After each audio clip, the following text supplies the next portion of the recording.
Donc on est avec Monsieur Chamil Ismailov. Chamil, bravo de ta victoire, dans l'euphorie de ta victoire. Un gros tournoi ce soir, un gros tournoi pour toi. Raconte-nous un petit peu les deux combats. Voilà, premier combat, on m'a dit que le gars qui vient de boxe thaï. Après, voilà, dès qu'on a commencé le combat, j'ai vu qu'il m'a commencé à casser mes jambes. Voilà, j'ai accéléré mes points, je suis fort un peu avec les points. J'ai vu qu'il va essayer d'aller au sol. Voilà, moi je me suis dit, s'il me ramène au sol, on va au sol. Mais justement, voilà, c'est ce qu'on a vu ce soir. On connaît Chamil le boxeur et on voit qu'en fait le sol aujourd'hui, ça fait aussi partie de ton arsenal, quoi. On est parti au sol, j'ai essayé plusieurs clés, mais il était bien souple, costaud, bien souple. Je me suis dit vraiment, je le tourne maxi, mais il ne tapait pas. Et finalement, j'ai réussi à prendre le dos et voilà, de finaliser. D'accord. Et le deuxième, ça a été court. Félicitations à Kram tout de même, ça a été un petit peu court. Tu peux nous raconter? Pour ce deuxième coup, j'ai vu son combat, que debout, il n'était pas très fort. Au sol, ouais, il était bien.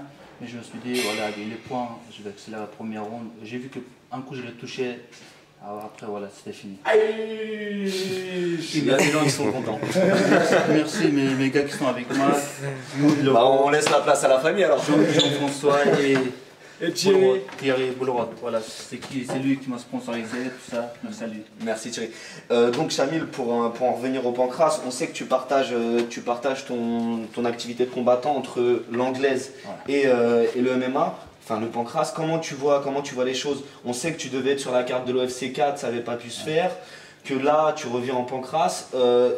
L'idée c'est toujours l'anglaise d'abord et le pancrace ensuite, ou pourquoi pas essayer de mixer plus les deux? Ouais, c'est ce que je suis en train de faire, j'essaie les deux, mais là, depuis que je commençais Jiu-Jitsu, je ne sais pas ce qui s'est passé, j'ai commencé à aimer le combat libre. Voilà, après ça je me suis dit j'arrête pas free fight. Voilà. D'accord, donc là pour l'instant en France, on t'a vu en pancrace, tu devais combattre en MMA en Belgique. Ouais. La prochaine séance c'est quoi? C'est du MMA ou encore du pancrace? Là c'est sûr qu'en Belgique je serai invité, voilà, comme quoi ils ont dit ça. Et ça sera quand? Je sais, c'est en août, à mon avis ça va faire en août. Il y a différentes propositions, on attend de voir les choses un peu plus intéressantes dans le sens où forcément qu'ils voudraient combattre en MMA dans différentes organisations en Europe.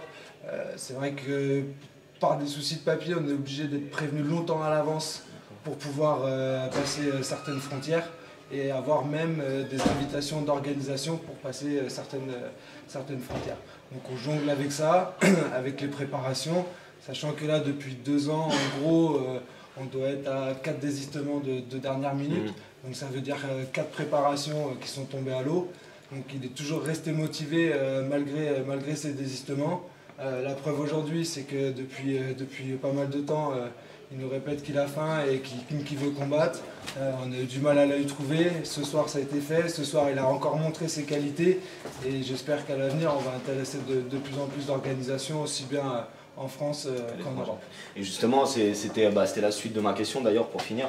Je suppose que maintenant que vous pouvez vous appuyer aussi sur une ceinture, c'est pas anodin, ça va vous ouvrir des portes à l'étranger. Et moi j'ai qu'un truc à te dire, on voit tout ce que tu combats avec le cœur, que les MMA c'est aussi fait pour toi. Donc j'espère qu'il y a des échéances qui arrivent pour toi. Merci.